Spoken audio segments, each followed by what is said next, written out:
with respect to the elections. But first, let's go across to our friend Mr. Manishankar Chauhan of the NCP, Sharad Pawar, and let's ask him. Chauhan साहब नमस्कार. नमस्कार राजीव जी, नमस्कार प्रदीप जी. नमस्कार नमस्कार. आपको लोहड़ी की बहुत बहुत शुभकामनाएं, लख लख बधाई आपको लोहड़ी की. मकर संक्रांति आपको और आपके तमाम चैनल के सभी लोगों को और समस्त देशवासियों को, तमाम जनता को लोहड़ी की बहुत बहुत शुभकामनाएं. और पोंगल भी है, संक्रांत भी है. क्या बात है साहब. अच्छा, तो जो पिछली बार हम लोगों की बातचीत हुई थी, अब तो मुझे लग रहा है अब तो कंफर्म हो गया है. अब तो कोई मराठा आरक्षण के बारे में बात ही नहीं कर रहा है सर. चौहान साहब, ये क्या हो गया सर? मैंने कहा था सर, मैंने आपसे लास्ट टाइम भी कहा था मोदी जी तकलीफ में आते हैं जी, तो लास्ट टाइम उन्होंने भारत माता की जय मुद्दा उठाया था जी. और इस बार मोदी जी को समझ में आता है कि वो इस बार फिर तकलीफ में है, तो इस बार उन्होंने बोला है जय श्री राम जी. अब ये मोदी जी इतने चालाक है, वो उन्हें हवा का रुख बहुत अच्छी तरह से समझ में आ जाता है. अब देखिए, आप सबको पता है राम जन्मभूमि का जो मुद्दा है, अभी जो भूमि पूजन होने जा रहा है, रामनवमी वैसे हम कब मनाते हैं ये सभी को पता है जी. ऐसी क्या जल्दबाजी थी कि जो रामनवमी की तिथि को छोड़कर 22 जनवरी को ही भूमि पूजन करने की आवश्यकता पड़ गई. इसका मतलब साफ है कि मोदी जी भी समझ गए हैं कि शायद 2024 में इलेक्शन के बाद उनको ये मौका मिले या ना मिले, इसलिए अभी वो 22 जनवरी को प्रभु श्री रामचंद्र जी की शिलान्यास रखकर, उनका भूमि पूजन कर कर, प्राण प्रतिष्ठा कर कर और अपनी चुनावी ताकत को बढ़ाना चाहते हैं जी. नो, जिस प्रकार से बट मोदी साहब जब केरल में थे कुछ दिनों पहले, एक तो है कि पवार साहब ने भी बोला कि मुझे इनवाइट मिला नहीं, आने जाने का सवाल ही नहीं उठता, और सोनिया जी, खड़गे साहब और अधीर रंजन चौधरी जी बोले कि डिक्लाइन द इवेंट, हम नहीं जाएंगे. तो मोदी साहब उस चीज को भी हाईलाइट कर रहे हैं और उस चीज को भी हाईलाइट कर रहे हैं कि सनातन धर्म के खिलाफ है, जो उनका कहना है कि घमंडिया गठबंधन. और घमंडिया गठबंधन लिस्ट बनाते बनाते बीजेपी वाले राइट फ्रॉम सभी से, सैम पिट्रोडा से लेके Priyank Kharge, A Raja, junior Stalin, Sitaram Yechury, SP Samajwadi party के मौर्य और फतेह बहादुर लालू यादव जी के, और अभी अनफॉर्चुनेटली हमारे दोस्त जितेंद्र आवाड जी, तो सबका कहना है कि ये पूरे जितने भी लोग हैं वो सनातन धर्म को हर्ट करने वाली बात है. एक तो इंडिया अलायंस के बहुत कम लोग जा रहे हैं, और दूसरे आप सनातन धर्म को हर्ट करते हैं. तो ये चार्ज को कहां जस्टिफाई कर पाएंगे आप? सर मुझे एक चीज बताइए, ये बीजेपी वाले या मोदी जी डिसाइड करेंगे कि हमें कहां जाना है और कहां नहीं आना है? ये तो हमारी और हमारे देशवासियों की इच्छा है कि उन्हें कब और कहां जाना है. इवन प्रभु श्री रामचंद्र जी भी ऐसा कभी किसी को प्रेशराइज नहीं करते कि बेटा आपको इसी दिन आना है, इसी दिन दर्शन लेने हैं. ये तो हमारी इच्छा शक्ति पर निर्भर करता है कि हमें किस दिन कहां जाना है और प्रभु श्री रामचंद्र जी के दर्शन कब लेने हैं. और जबकि ये सारे देश को पता है कि जो हमारे देश के 4 जो संत है जी, शंकराचार्य, इन्होंने तक वहां जाने से मना कर दिया. तो इसका मतलब आप ये कहना चाहते हो कि आज तक जिनके दम पर आप सनातन की बात करते थे, आगे लेके जाते थे, आज वो वहां नहीं जा रहे, तो आप क्या उनको भी क्या देशद्रोही कहना चाहोगे? क्या आप उनको भी कहोगे कि क्या वो सनातन के विरोधी है?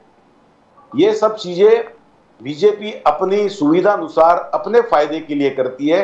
और मैं आपको साफ तौर पे कहना चाहता हूं, ये प्रभु श्री रामचंद्र जी का जो शिलान्यास और भूमि पूजन का जो समय तय किया गया है, ये चुनाव को ध्यान में रखते हुए मोदी जी ने ये रखा हुआ है इवेंट. और अगर मोदी जी ने अगर ऐसा कुछ विकास का काम किया होता तो मुझे नहीं लगता कि ऐसे सब चीजों की जरूरत उन्हें पड़ती. ये सब चीजें समय पे हो तो अच्छा लगता है. ये जो जितने लिस्ट बीजेपी ने कहा कि ये सब सनातन धर्म के खिलाफ बोलने वाले लोग हैं, तो इस पे आप लोग कैसे डिफेंड करोगे? जितने राजा हो गए, राइट फ्रॉम, तो जितने गिनाए, और लास्ट में हम जो आवाड साहब, जितेंद्र आवाड जी, जो हमारे सबके क्लोज आदमी, तो कैसे आप इसको, क्या अनजाने में हो गया या जानबूझ के बोले या अपने व्यूज रखे, कैसे? सर आप जितेंद्र आवाड जी के बारे में पूछ रहे हैं ना? बिल्कुल बिल्कुल. जी देखिए, ये हमारी पार्टी भी स्पष्ट रूप से आपको बता चुकी है, सारी देश की जनता को बता चुकी है कि आदरणीय जितेंद्र आव्हाड जी ने जो उस समय जो वक्तव्य किया था, जाने अनजाने में किया था, उस राय से हमारी पार्टी की राय कोई महत्व नहीं रखती है, उसके फ्लो में नहीं जाती है। तो वो उनकी अपनी व्यक्तिगत राय थी। अब होता है कि सर व्यक्तिगत राय नहीं थी, सर व्यक्तिगत राय नहीं थी। मनीशंकर चौहान साहब, मुझे मेरे दर्शकों के सामने सच रखने दीजिए।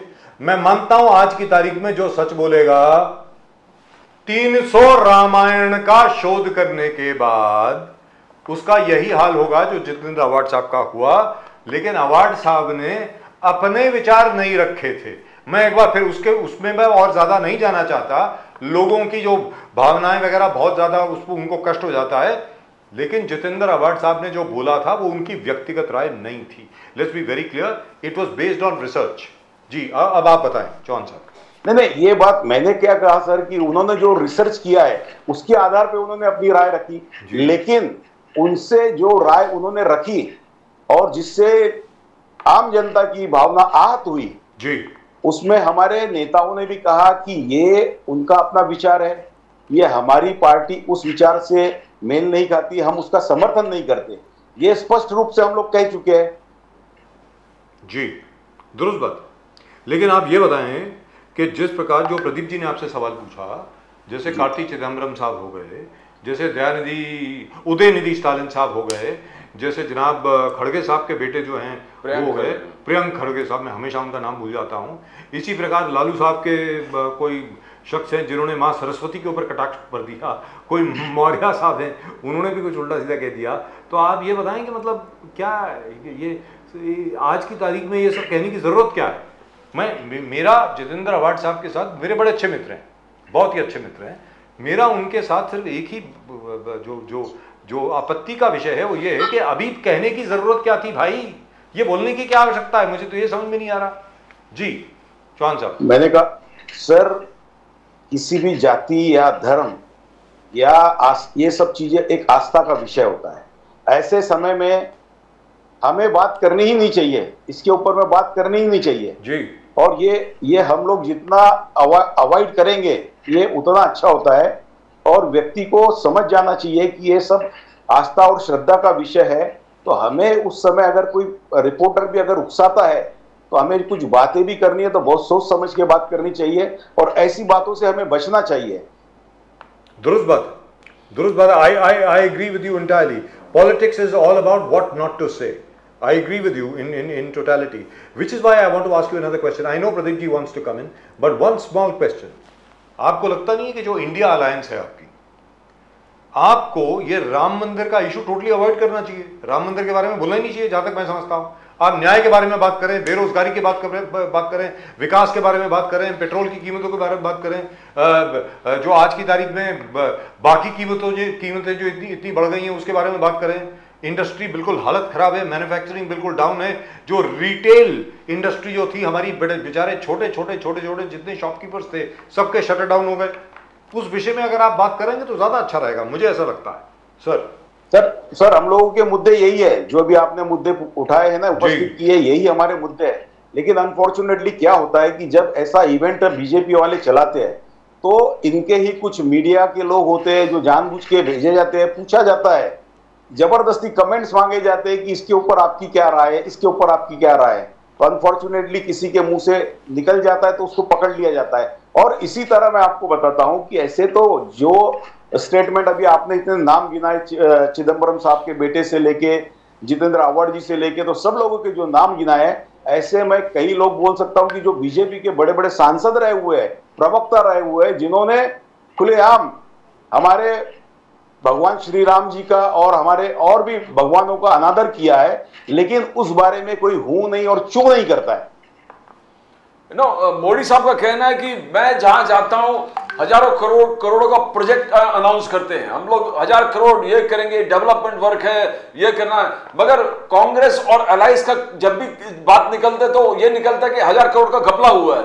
1000 करोड़ खा गया, तो ये दोनों में हम डेवलपमेंट और ये पूरे भ्रष्टाचार में डूबे हुए, परिवारवाद में डूबे हुए। परिवारवाद, कल भी मोदी साहब ने कहा यहां पर आके कि परिवारवाद इस देश को सबसे बड़ा खतरा है। तो इसको कैसे देख सकते हो कि एक है कि कांग्रेस और उनके अलायंस ने लटकाया और मोदी साहब ने सपना पूरा किया। परिवारवाद, भ्रष्टाचार आज भी मेजर इश्यूज है। How do you react to that? परिवारवाद सिर्फ विरोधियों के पार्टियों में ही है क्या? बीजेपी में नहीं है? अभी आप अनुराग ठाकुर जी का चित्र दिखा रहे थे आपके चैनल पे, तो आपको पता होना चाहिए अनुराग ठाकुर जी कौन है, किसके बेटे थे। इसी तरह आप गिनाओगे तो इतने सारे नाम निकलेंगे, राजनाथ सिंह उनके बेटे, पंकज सिंह, ऐसे कितने सारे नाम होंगे जो टिकट बार बार दिए जाते हैं। जैसे हमारे स्वर्गीय महाराष्ट्र के बहुत बड़े नेता थे गोपीनाथ मुंडे जी, उनकी बेटी पंकजा मुंडे जी है, उसके बाद में प्रीतम मुंडे जी है, और ऐसे कितने सारे जो नाम है जो बीजेपी उनको भी रिपीट करती है। तो परिवारवाद का कोई विषय नहीं होता है। और मैं तो, मेरा मानना है राजनीति में तो परिवारवाद होता ही नहीं है। जो अगर काबिल होता है वही आगे बढ़ता है। अगर समझिए आज मैं राजनीति में हूं, अगर मेरा बेटा आगे चलकर अगर काबिल है तो मुझे क्या उसे रोक देना चाहिए क्या? अगर उसके अंदर काबिलियत है, लोगों के प्रति काम करने की इच्छा शक्ति है, और मैं समझता हूं कि उसका व्यू, उसके विजन सच्चे है, जिसकी वजह से लोगों को फायदा होगा, तो मुझे तो उसे बढ़ावा देना ही चाहिए ना। मैं क्यों उसे रोकूंगा? जी दुरुस्त बात है। कल मोदी साहब जब आए थे, अटल सेतु का जब इनॉग्रेशन कर दिया था, तो मोदी साहब ने कहा कि ये कांग्रेस ने लटकाया, मोदी साहब ने सपना पूरा किया। 1962 में यही अटल सेतु का स्टडी किया था। 1994 में नरसिम्हा राव ने फिजिबिलिटी रिपोर्ट मंगाया था। 2006 में मनमोहन सिंह जी ने टेंडर पास किया, टेंडर मींस बुलाया था इस प्रोजेक्ट के लिए। बोले कि 2000 ये कुछ नहीं होगा, सिर्फ पेपर वर्क करते रहे। 2016 में मोदी जी आए, इनॉग्रेशन किया इंफ्रास्ट्रक्चर का, और 2024 में मोदी साहब ने पूरा किया वक्त एज पर टाइम अपने ही कार्यकाल में। और कल सीलिंग के बाद निकाल दिए मोदी साहब ने। आपने सुना होगा सीलिंग के बारे में बोले कि देखो कितने साल लगे, कितने साल का 465 करोड़ का प्रोजेक्ट था, 1600 करोड़ में हो गया, 1/4 प्रोजेक्ट हुआ, और कितना टाइम लग गया।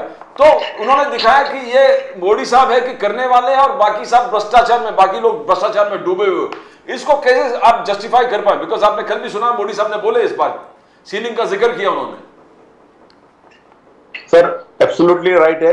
कोई भी जब भी प्रोजेक्ट आगे जाता है, अभी मैं आपको बताता हूं, जो बांद्रा सी लिंक है, बांद्रा वर्ली सी लिंक है, इसका भी आप देख लीजिए कि जब ऐसे प्रोजेक्ट आगे जाते हैं तो कुछ एनजीओ होती है, कुछ लोग ऐसे होते हैं कि जो मतलब उसमें अपने फायदे के लिए रोड़ा अटकाना चाहते हैं, तो ये प्रोजेक्ट कभी कभी डिले भी हो जाते हैं, जिसकी वजह से उसका खामियाजा आम जनता को भी भुगतना पड़ता है। और आपको पता होगा कि ये जो कल जिसका उद्घाटन मोदी साहब ने किया, हमारे माननीय प्रधानमंत्री जी ने किया, ये प्रोजेक्ट किसके कार्यकाल में इसका टेंडर निकला था, किसके कार्यकाल में इसकी घोषणा हुई थी? अभी ठीक है, अनफॉर्चुनेटली कांग्रेस सरकार सत्ता में 10 साल से नहीं है, इसलिए उसका श्रेय सारा मोदी जी को जाता है। आपको याद होगा कि जब कटरा से जम्मू के लिए जो ट्रेन शुरू हुई थी, तो सिर्फ मोदी जी प्रधानमंत्री बने थे, तो उन्होंने सिर्फ उसका हरी झंडी देकर उद्घाटन किया था। वो सारा काम तो कांग्रेस ने किया था। और इसके पहले आपको पता है IIM है, IT है, जितने भी सारे संस्थान आप हो गए, जितने भी हॉस्पिटल्स है, एम्स है,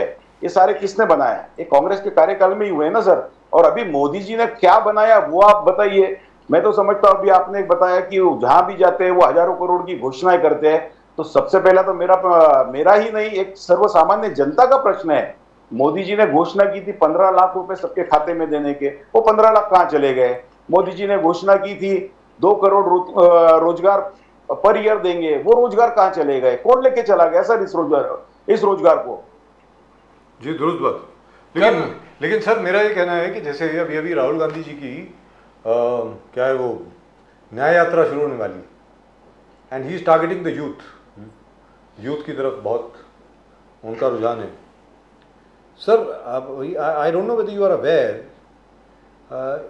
आपको मालूम है कि इस साल this is a major issue, I am just asking you just off the box because I suddenly remembered it, मुझे याद आया, और आप खुद युवा हैं, आपको मालूम होगा। आपको मालूम है सर 12वीं क्लास से इस साल 4 करोड़ स्टूडेंट जो हैं वो पास होंगे, 4 करोड़ जी they will pass out the 12th standard, 10+2 में 12th में।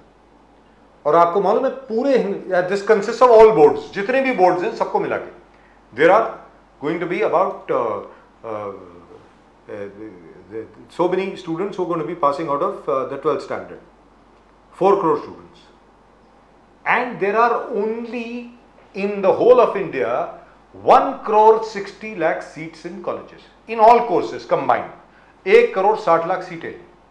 इसका मतलब 2 करोड़ 40 लाख विद्यार्थियों को कॉलेज में एडमिशन नहीं मिलेगी। नहीं जी सर, ये विषय मेरी समझ में सबसे ज्यादा इंपॉर्टेंट है, सबसे ज्यादा अहम है, और इस विषय के बारे में मैंने तो नहीं सुना किसी को बात करते हुए। आपने अगर सुना हो तो बताएं। मैंने यही कहा सर, ये हमारे देश के लिए सबसे बड़ा दुर्भाग्य है कि हम कभी महंगाई के बारे में सोचते नहीं है, हम कभी रोजगार के बारे में सोचते नहीं है, एजुकेशन के बारे में सोचते नहीं है, हेल्थ के बारे में हम कभी सोचते नहीं है। और जब कभी अगर इस बारे में कोई अगर प्रश्न उपस्थित करता है तो उस समय ये आपको याद होगा आस्था से जुड़े हुए प्रश्न उपस्थित कर दिए जाते हैं। कभी भारत माता की जय कहा जाता है, कभी प्रभु श्री राम जी की जय जयकार किया जाता है। प्रभु श्री राम जी के जय जयकार हमेशा ही करने चाहिए, वो तो हमारे कण कण में बसे हुए हैं। लेकिन जो ये इंपॉर्टेंट मुद्दे हैं जो अभी आपने सारे गिनाए, इसके लिए पहले आपको सोचना चाहिए। अभी एक बहुत मतलब दुखद बात ऐसी मैं बताता हूं आपको जी कि हमारा जो शिक्षक होता है, जो बच्चों को ट्रेनिंग देता है, शिक्षा देता है, वो बेचारा जैसा गरीब है वैसा ही रहता है। लेकिन हमारे जो अंधभक्त होते हैं, जो श्रद्धा के बहाव में बहकर मंदिरों में दान करते हैं, तो हमारा पुजारी उससे ज्यादा पैसे वाला हो जाता है, धनवान हो जाता है। तो इस तरह जो अंधभक्ति के दौर से हमारा देश अभी गुजर रहा है और उसका इवेंट बनाया जा रहा है, गुमराह किया जा रहा है युवाओं को, यह हमारे देश के लिए बहुत ही दुर्भाग्यपूर्ण बात है। दुरुस्त बात। लेकिन जहां तक युवाओं का सवाल है सर, मैं आपको फिर बोल रहा हूं, मनीशंकर चौहान साहब, मुझे याद आया अभी इसलिए मैंने बोला, ये एक बहुत बड़ा इशू होने वाला है। It is going to be a, Pradeep ji, this is going to be a major crisis. Kids won't have anywhere to गो।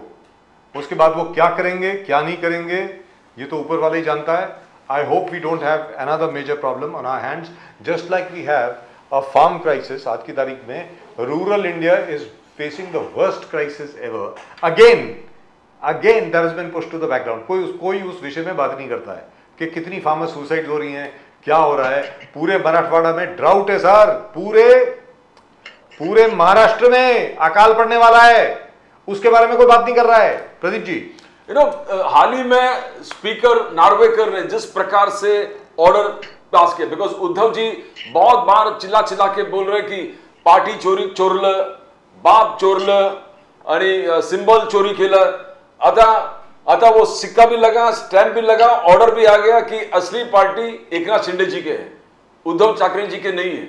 और एकनाथ जी शिंदे खुश हैं, बोले कि देखो हम पहले से बोल रहे थे कि बाला साहब ठाकरे जी के विचार लेके हम जा रहे थे आगे, और आखिरकार ऑर्डर के बाद ये साफ क्लियर कट हो गया कि ये घटने बाहर सरकार नहीं है, ये बिल्डर कॉन्ट्रैक्टर के बनाए हुए सरकार नहीं है, ये टोटल रिकॉग्नाइज सरकार है।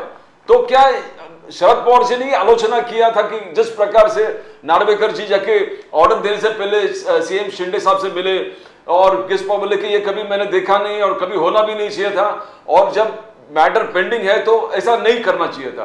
तो क्या आपको लग रहा है कि शरद पवार जी और अभी आपके पार्टी किस प्रकार से इसको देख रहे हो? क्या ये एक इंडिकेशन है कि आने वाली चीज क्या होने वाला है?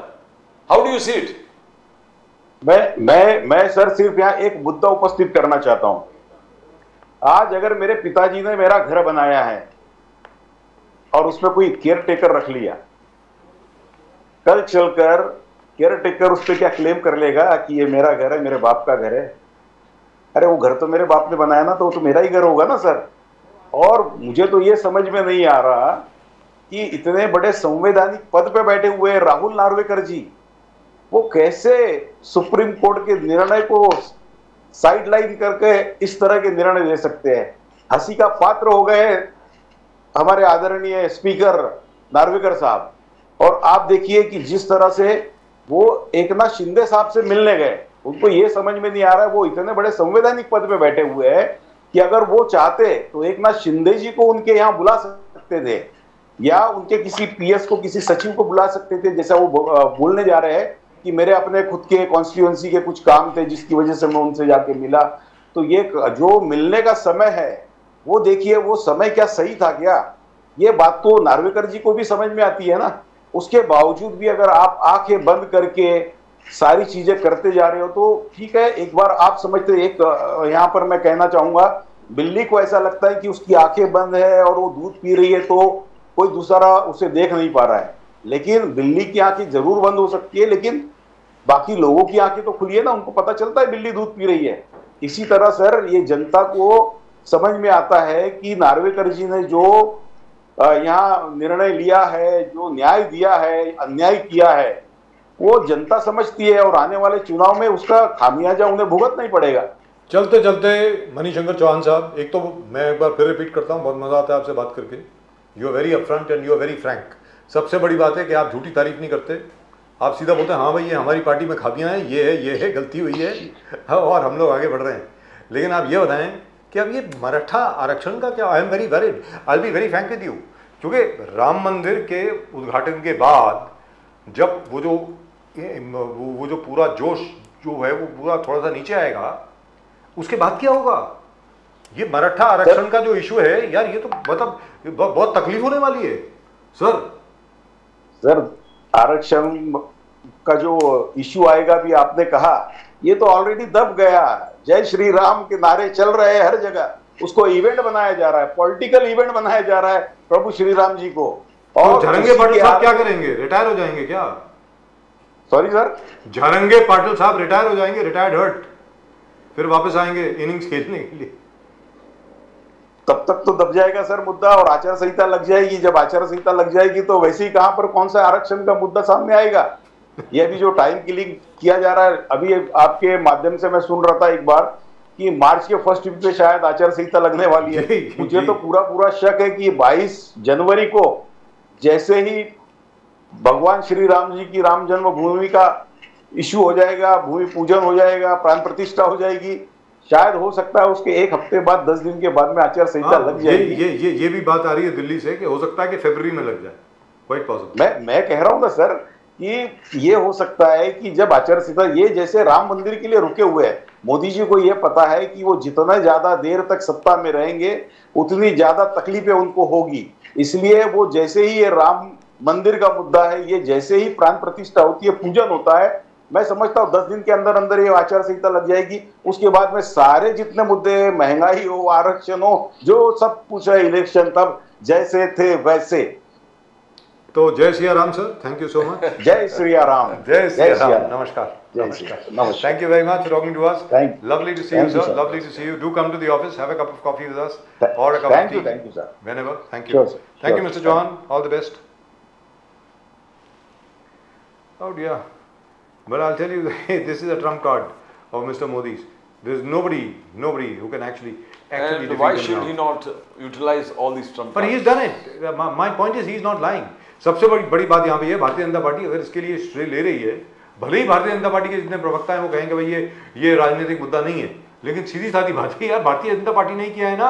अरे भाई मोदी जी क्योंकि प्रधानमंत्री हैं, माफ कीजिएगा, इसलिए राम मंदिर बना, वरना नहीं बनता था। लेट्स आस्क लक्ष्मण सावजी साहब, हमारे पुराने मित्र लक्ष्मण सावजी साहब इस वक्त नासिक से